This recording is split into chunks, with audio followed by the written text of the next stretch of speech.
Hello, and thank you everybody for watching Ask Ron, where Ron answers our Gold Club members' questions each and every week. My name is Jessie, and I have Ron here ready to answer your questions. I'm here in the middle of a commercial property boot camp. Nice. All right, and remember guys, if you have any questions you'd like to ask Ron, first make sure you're a Gold Club member, and then you can get all the details of the membership on ronsgoldclub.com. We're going to start off with Jermaine from North Carolina. Jermaine? All right, he's got two questions. First one, any advice or warnings when taking over sellers' payments subject to or owner financing may have adjustable or variable rate mortgages? Okay, the first one is you make sure you close with an attorney on any finance deal with sellers, and the attorney will take care of all the paperwork, so you don't have to worry about that. If you're taking it over subject to, that means you're not guaranteeing the debt, but you did orally and morally agree to make the payment on the debt. I don't start doing that till the third month after the closing or the time when they moved out. Your attorney's got to have that language in there, which is in my Quick Start Bootcamp manual. And other than that, you want to make sure you get that CYA letter signed, and that's very big. On subject twos especially. That's the seller's acknowledgement letter. It's on the Gold Club site under forms and agreements. And that needs to get into the hands of your attorney, which probably doesn't have it till you give it to him, and make sure your attorney gets every single line on that initialed so that the seller can't come back later and say, I didn't know what I was doing, I was on drugs or whatever, because that thing makes them sign off that is not the case. And that very well may protect them coming after you later when they decide they want their deposit back after they didn't do what they said they were going to do. All right. His next question is, any bigger risk with the loan being called due to rate changes? So you're buying it with owner financing and you're afraid the loan is going to go up? Well, it's not going to go up unless it's an adjustable rate loan to begin with. They can't just arbitrarily raise the rate on a note that says the rate is X. Now, if it is an adjustable rate mortgage, and really there aren't very many of them around anymore, then you could put well, it doesn't really matter. If you're buying the property from the seller, you're making the payment directly to the bank anyway. If it goes up, you're just going to make it. There's nothing that you can do to the seller because you're making their payment. I mean, they can't help that, so you just pay it. And then, of course, you're putting a tenant buyer in there. You're afraid of that. You can put a clause in there that says if the payment goes up, their rent goes up accordingly. Honestly, I don't even worry about it because I don't lease to them more than 2 years. So in the 2 years, I'll tell them if you haven't bought now, I have the right to make some changes, but I'm not going to move you out of the house. And then one of those changes would be that I'm going to raise your rent as much as the bank has raised my payment. You get all up front, just deal with it. All right, gotcha. Next up, we have Harold from Missouri. And his question is, when I have a contract to purchase property, am I free to market that property as I wish? Yes, you are. But be careful now. There's a few states that now have a law that says you can't assign a contract on a wholesale deal. Make sure Missouri isn't one of them. I don't think it is. And you can just ask Google, do I need a license to wholesale a house in Missouri? And you'll get the answer. What you probably do need is my most recent assignment of contract form, because it adds in there, discloses to your buyer that they're buying your contract, they're not buying the house. And that's becoming normal around the country. So whether it's in your state or not, just use the one that's already got it in there and you're covered. Awesome. All right, next up we have Richard from Kentucky. He says, I am buying a home in Missouri using a trust.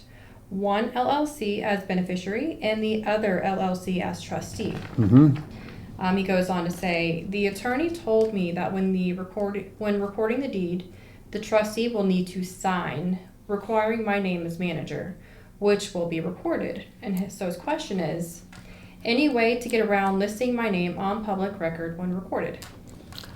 Well, first of all, I'm going to take exception with what your attorney told you, because there is no place on any deed for the trustee to sign it.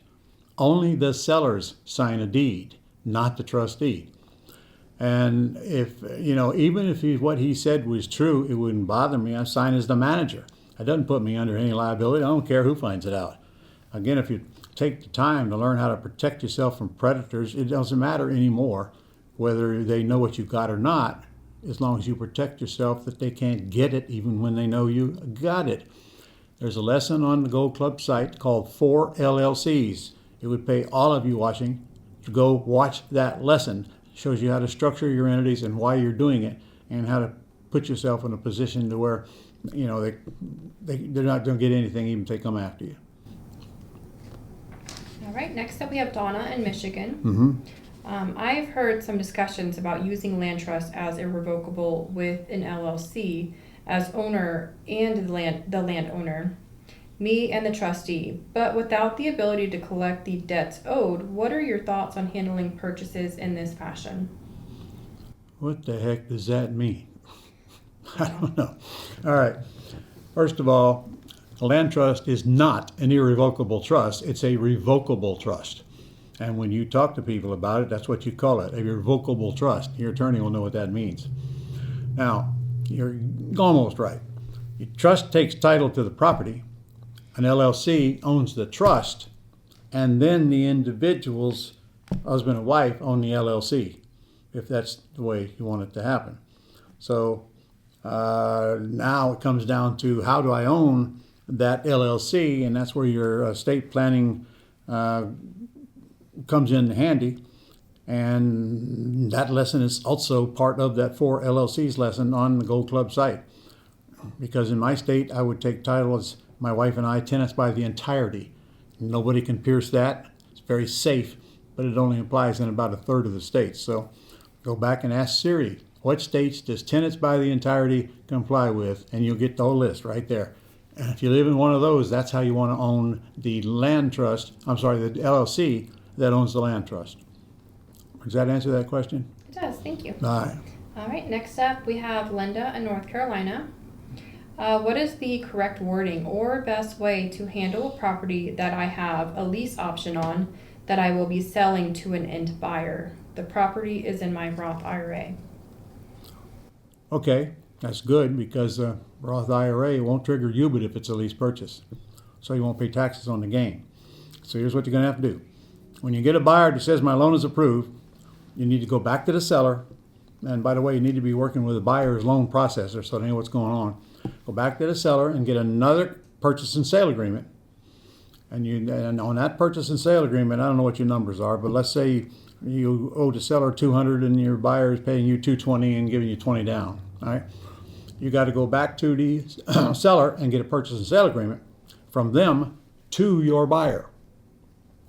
That purchase and sale agreement will be for $220, showing they've already put up $20 grand. That's the one that the loan processor is going to send to the bank, so it's just a normal deal. And the reason you're doing that is because if you lease it from the seller and they do a title search on it, they won't find you on it because you don't own the house. Therefore, they won't make the loan. Now, if they do a title search and they see that the seller owns the property and they're selling it to your buyer, then they will make the loan, most likely. Now, the $20,000 you've already received, so the purchase sales price that they're going to do is $220, showing they got $20,000 down already, and therefore the seller receives the same amount of money that you agreed to pay them. And they're going to love you. They're going to be tickled pink you're doing this because you're getting that loan paid off for them. So they're going to be very cooperative. Now, when I'm doing a lease option, I have that a conversation at the very beginning, saying here's what's going to happen when we're getting ready to cash out of this house, so they're kind of prepared for it. So how you explain it, you explain it as simple as possible. And if you have trouble with that, you're probably going to have to get your attorney to explain it. There's no harm to them. In fact, best thing that happened to them, they're getting their loan paid off. All right, next up we have, it's the last question for this week. Jacqueline in Texas. I have a home I purchased 2 years ago that has been a short-term rental, and I want to owner finance, but I have a bridge loan that will be due in 2027. How can I do a creative owner finance with a loan that is due in 14 or 15 months? Okay. You didn't tell me who has the bridge loan. Is that the bridge loan that the seller had on it when you bought it, or a bridge loan where you borrowed money on it after you bought it? It's due in 2027. Well, you didn't tell me how much the bridge loan was. And maybe you can collect enough money on a down payment to your new buyer to pay off that bridge loan, and then you don't have to worry about it. And of course, that kills your profit during that period, but you get rid of the bridge loan. I don't know if the numbers are going to work or not because you didn't give me the actual details on the numbers. The only thing else you can do is go ahead and sell it. Well, sell it if you want to. I don't know why you're selling it with owner financing anyway. I would not do that. I'd put a lease option tenant buyer in there.